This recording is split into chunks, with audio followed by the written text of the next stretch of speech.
Dans ce carnet, nous allons résoudre le problème de Kepler numériquement et montrer comment on peut représenter une animation de la solution de ce problème. Donc le problème de Kepler, bien sûr, c'est celui d'un point matériel qui est sous l'influence d'une force centrale en inverse du carré de la distance, une force attractive. Les lois de Newton appliquées à ce problème sont les suivantes. Donc on voit ici, bien sûr, l'accélération est égale à moins la grandeur de la force fois un vecteur unitaire dans la direction radiale qu'on représente comme le vecteur position r divisé par la grandeur de ce vecteur. La force F serait, bien sûr, une constante divisée par le carré de la distance, mais nous allons, pour ajouter un peu de variété, lui ajouter la possibilité d'une perturbation en 1 sur r à la 4. Donc une telle perturbation est en pratique possible due à l'influence des autres planètes, par exemple de Jupiter sur la Terre, ou à d'autres facteurs comme des corrections dues à la relativité générale à l'orbite de Mercure. Mais généralement, alpha est très petit. Donc, dans le cas de la force de gravité, bien sûr, la constante K est donnée par G, la constante de Cavendish, fois la masse de l'étoile. Nous allons généralement choisir un système d'unités dans lequel cette constante K est égale à 1. Donc si on exprime cette équation de Newton en composante dans le plan XY, parce que nous allons nous confiner à une description bidimensionnelle du problème, eh bien on obtient les équations suivantes. J'ai simplement pris les équations, les composantes en X et en Y de l'équation que j'avais ci-dessus. Alors il est bien sûr clair que la variable petit r est donnée par par ceci en fonction des coordonnées cartésiennes. J'ai donc un problème à 4 variables, c'est-à-dire x, y, vx et vy, les composantes en x et y de la vitesse. Et exprimé en fonction de ces 4 variables, j'ai un système de 4 équations du premier ordre qui apparaît ici. Donc c'est sous cette forme que nous allons coder le problème pour une solution numérique. Bon, voilà, donc le code apparaît ici. La fonction principale que nous allons utiliser pour résoudre le système d'équations différentielles appartient au module SciPy Integrate. Donc la fonction s'appelle ODE-int, ce qui veut dire Ordinary Differential Equation Integration. Je résume ici dans ces commentaires le système d'équations. Donc on va considérer les variables dans l'ordre suivant, x, y, vx et vy. Pour commencer, nous allons supposer que la perturbation alpha est égale à 0. Nous allons définir un temps de perturbation, donné par delta t ici, et définir le système lui-même. Donc on commence par définir une fonction qui nous donne la force radiale, la grandeur de la force, donc f en fonction de r. Et ici, dans le système d'unité que nous avons choisi, la constante de Cavendish fois la masse est égale à 1. Donc on a une force en 1 sur r carré, plus cette perturbation en 1 sur r à la 4. Donc cette constante A est initialement à 0, je vous le rappelle.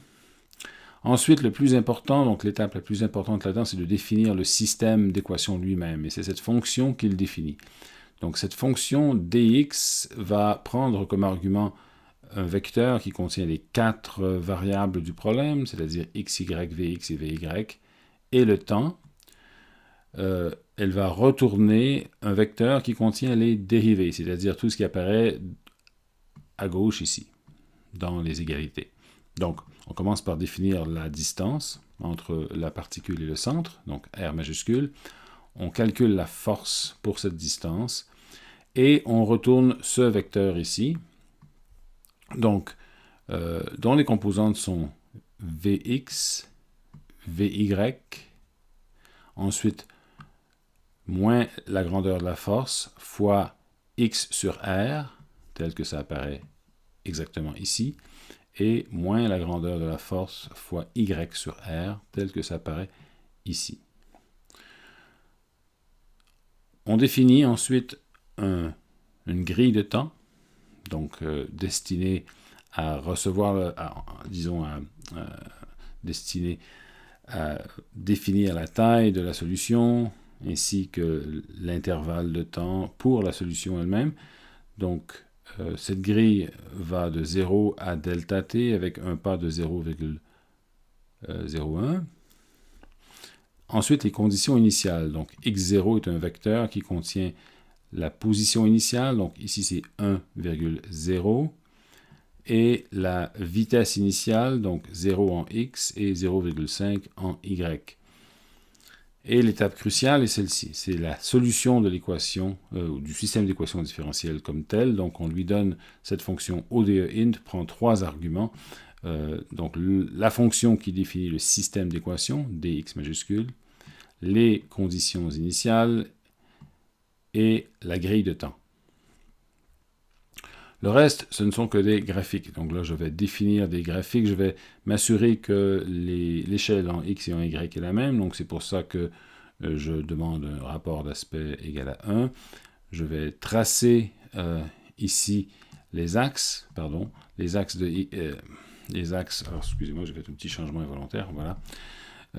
Les axes x et y, simplement pour pouvoir localiser l'origine plus facilement. Ensuite, je vais faire un graphique de x et de y, c'est-à-dire un graphique de la solution comme telle, de la position, donc y qui est défini ici, n'est-ce pas? Donc y 2.0 signifie la coordonnée x en fonction du temps, c'est-à-dire toutes les valeurs de la coordonnée x dans la solution. Y 2.1 signifie toutes les valeurs de la coordonnée y dans la solution. Voilà. Donc si j'exécute ce programme, j'obtiens ce qu'on a ici. C'est-à-dire une ellipse parfaite, au fond. J'ai même plusieurs tours dans cette ellipse, donc l'orbite est fermée, parce que la perturbation A est égale à 0. L'origine est située au foyer, à l'un des foyers de l'ellipse, donc la solution semble parfaite. Bon. Dans le but de rendre la chose un peu plus vivante, eh bien, commençons par signaler ce qui se produit lorsque j'impose, enfin, lorsque j'ajoute une petite perturbation A égale à 10 à la moins 4 ici. La force de la perturbation, cette perturbation va provoquer une précession de l'orbite. Donc, on commence à avoir une précession ici, mais elle est toute petite parce que j'ai à peine fait plus qu'un tour, donc je vais augmenter le temps de le delta t, je vais l'augmenter par exemple à 30. Et je vais voir ici une précession graduelle de l'orbite elliptique due à cette perturbation A. Si cette perturbation était plus grande, par exemple 10.3, et bien sûr la précession serait beaucoup plus rapide telle qu'on l'observe ici. D'accord, bon, la prochaine étape est d'afficher la solution en tant qu'animation, c'est-à-dire en temps réel. Donc là, il s'agit essentiellement d'une nouveauté de programmation. Ça fait partie de Matplotlib. Il y a un module qui s'appelle Matplotlib Animation qui permet de faire ça. Et une fonction là-dedans qui s'appelle Func Animation et qui, bon, on verra comment l'utiliser à l'usage. Ici, c'est plus par exemple qu'il faut procéder. Je vous donne un exemple ici. Si jamais vous avez à réutiliser cette fonction, bien, le mieux est de copier l'exemple et de modifier au besoin les variables ou les paramètres qui ont besoin d'être modifiés. Mais normalement, dans cette fonction funcAnimation, donc les arguments sont les suivants.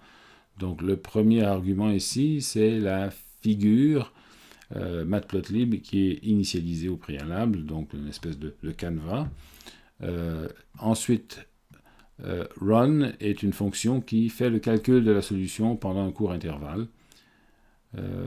Frames, ici, peut prendre plusieurs formes. Ça peut être un nombre d'images, ça peut être un tableau des valeurs du temps, et ainsi de suite. L'intervalle serait l'intervalle de temps minimal en millisecondes entre l'affichage de deux images successives, parce qu'une animation, ce n'est rien d'autre, bien sûr, qu'une succession d'images. Et repeat va être vrai ou faux, donc bien sûr, si c'est vrai, il va simplement répéter l'animation une fois à la fin. Ici, on met false de toute manière. Donc, voyons voir comment ça fonctionne.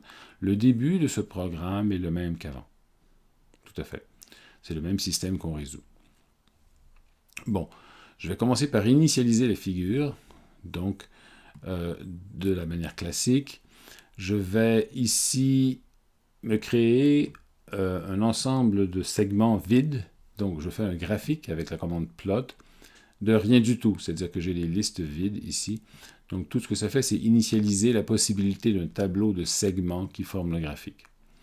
Ensuite, j'aimerais, dans l'animation, indiquer la position actuelle de la planète par un objet, par un petit cercle, un petit disque, par contre, qui se déplace. Donc, je vais définir ce qu'on appelle une patch. Donc, si vous vous rappelez, dans Matplotlib, on peut inscrire des dessins. Donc, il y a un module qui s'appelle patch et qui permet de définir des formes. Ici, je vais définir un cercle de couleur rouge et de rayon 0,02 qui, pour le moment, serait situé à l'origine, mais que je n'ai pas besoin de dessiner tout de suite. Donc, au système d'axe, je vais ajouter cet objet pour le moment. Ensuite, donc là, je mets le rapport d'aspect égal à 1. Je définis les limites du système d'axe, donc qui vont de moins 1.3 à plus 1.3 fois la valeur initiale de la coordonnée x. J'ajoute une grille. Et enfin, j'initialise des tableaux qui seront utilisés plus tard pour stocker les coordonnées x et y du graphique lui-même. Bon. Prochaine étape, je me définis un petit intervalle de temps pour chaque mise à jour. Donc, en termes de temps de simulation, à tous les delta t, je vais refaire en quelque sorte un calcul, et pour l'ajouter aux images précédentes. Donc, la fonction run comme telle va être une fonction du temps. Pour un temps donné, elle va utiliser des valeurs initiales qui sont déclarées comme une variable globale, c'est-à-dire qu'elles peuvent être modifiées à l'intérieur de cette fonction run. Je vais définir un court tableau de temps donc, qui s'écoule entre 0, dt, et dt avec donc peut-être 5 points ou à peu près, donc dt sur 5, c'est tout à fait court. Et je vais résoudre l'équation différentielle avec le système que j'ai défini plus haut, défini par la fonction dx majuscule, les valeurs initiales courantes et le court tableau de valeurs de temps que je viens de définir juste en haut. Donc, j'ai une solution ici, mais qui ne représente que la solution sur un court intervalle. Pour me préparer pour la prochaine image de l'animation, je vais redéfinir les valeurs initiales pour la prochaine fois comme étant la dernière valeur de x majuscule. Ensuite, je vais me référer à l'objet que j'avais défini, qui est le cercle qui définit la position, qui définit la planète comme telle. Ce cercle a un attribut qu'on appelle center, qui est le centre du cercle, et je vais lui donner comme valeur la position x0, la position initiale, la dernière finalement position que je viens de calculer, composante x et y. Ensuite, je vais ajouter à xdata, alors souvenez-vous, xdata et ydata sont des tableaux initialement vides et qui vont contenir les positions en x et en y donc de la planète. Donc je vais ajouter à ces tableaux, donc avec la fonction append, le tableau qui ne contient que quelques valeurs que je viens de calculer.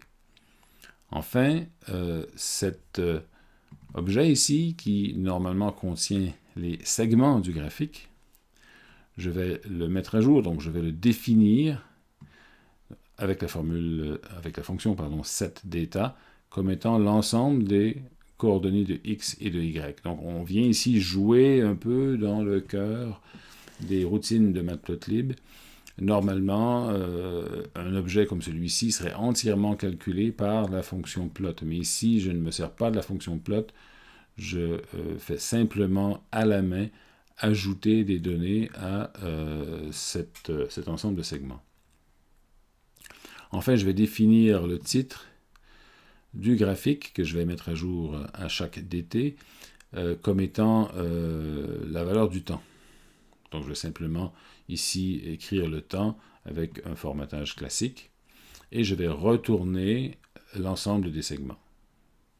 Donc, c'est ce qui est requis de cette fonction d'animation. Et donc, tout le reste, c'est simplement définir le temps total de simulation et appeler cette fonction funcAnimation avec la figure que j'ai définie plus haut, celle que j'ai définie ici, n'est-ce pas? La fonction run, Frames serait égal simplement au tableau des temps. Donc j'ai un tableau de temps qui va de 0 à t majuscule avec un intervalle égal à petit dt. L'intervalle d'affichage serait ici égal à 20, je crois que c'est en microsecondes. Et évidemment, je ne répète pas l'animation. Donc qu'arrive-t-il quand j'exécute ce programme? Il se produit ceci. Alors vous voyez, j'ai une animation de la trajectoire. Il y a un mouvement de précession ici parce que A est non nul et le temps s'affiche en haut jusqu'à ce que ça s'arrête, c'est-à-dire quand t sera égal à 40. Donc on voit que la position du petit cercle rouge donc, est à changer à chaque image. Voilà. Donc c'est beaucoup plus vivant comme ça. On pourrait bien sûr, et là je ne le fais pas ici, mais on pourrait exporter cette animation comme un fichier vidéo, un fichier MP4 par exemple, ça se fait assez simplement. Enfin, pour terminer, sans faire d'animation cette fois-ci, je vais simplement présenter une variante de la solution des équations de Newton pour le problème de Kepler, mais une variante en coordonnées polaires, planes ou en coordonnées cylindriques, si vous préférez. Dans ce système de coordonnées, les variables seraient les suivantes. Le rayon vecteur R, enfin le rayon, la distance entre la planète et le centre, l'angle azimutal phi, et j'utiliserai ce qu'on appelle les moments conjugués, et vous verrez ce détail plus en profondeur dans le cours de mécanique 2. Donc m fois la dérivée de r par rapport au temps, et mr carré fois la dérivée de phi. Ce qu'on constate ici, c'est que cet objet p phi n'est rien d'autre que le moment cinétique de la planète, qui devrait être constant ici, ici ce serait la composante radiale de la quantité de mouvement. Donc ce que je veux dire c'est ça ici. Ça ce serait la composante radiale de la quantité de mouvement, ça ce serait le moment cinétique. Donc les équations sont les suivantes. Donc bien sûr R point serait donné par PR sur M, donc c'est la définition de la vitesse en quelque sorte. Phi point serait donné par ça, bien sûr, donc ce sont les deux premières équations. Ensuite, la dérivée de la quantité de mouvement, donc radiale, serait donnée par deux termes. Donc il y aurait ici la force elle-même, et il y aurait ce qu'on pourrait appeler la force, l'équivalent de la force centrifuge, si on veut, parce que j'exprime ça en coordonnées polaires. Donc, et enfin, il y aurait ce terme ici, enfin cette équation qui stipule simplement que le moment cinétique est conservé. Donc en un certain sens, les équations du mouvement sont plus simples dans ce système de coordonnées polaires. Et je vais ici simplement appliquer les mêmes équations. La différence, bien sûr, c'est que le système d'équations différentielles n'est pas le même. Il est en fait plus simple, mais la force radiale est la même qu'avant. Donc j'aurai ici x2, x3 sur r2, où j'ai défini r2 comme étant le carré de r. Donc je m'adapte à ce nouveau système d'équations. Je pose que la masse est égale à 1. Et donc la troisième composante ici est donnée par moins f plus, donc j'aurai ici p phi au carré sur r cube, c'est ce qui apparaît ici. Et enfin, la dernière composante est 0. Les valeurs initiales ici sont presque les mêmes qu'avant, c'est-à-dire que j'ai une valeur initiale de R égale à 1, c'est comme ce que j'avais avant finalement, et j'ai une valeur initiale du moment cinétique égale à 0,5.